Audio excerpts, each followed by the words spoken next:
Perubahan mesti ada untuk dekatkan diri dengan kejayaan.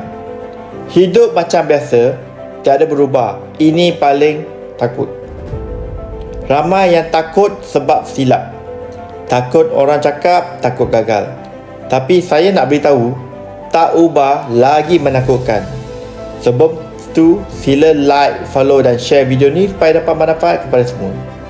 90% kejayaan datang dari tindakan, bukan teori, bukan baca buku, tapi buat banyak kali. Ada peluang, terus buat. Ada idea, terus jalan.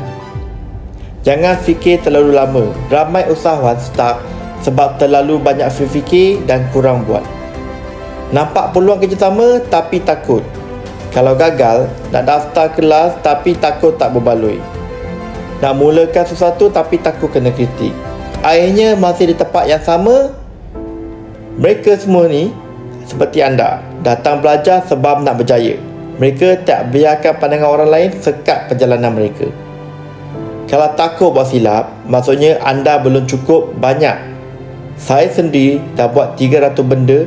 Mungkin 15 kali gagal, tapi sebab saya buat banyak kali, saya dapat lebih banyak kejayaan.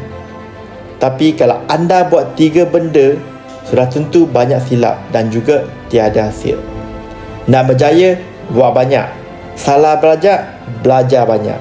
Sebab kejayaan tu datang bukan daripada menunggu, tapi daripada cuba dan gagal berulang kali. Hidup nak berubah, tinggalkan fikiran terlalu lama dan mula bertindak. Komen saya nak bertindak atau pergi bio Dennis, klik link get offer, masukkan maklumat anda. Dennis akan kontak anda dengan segera.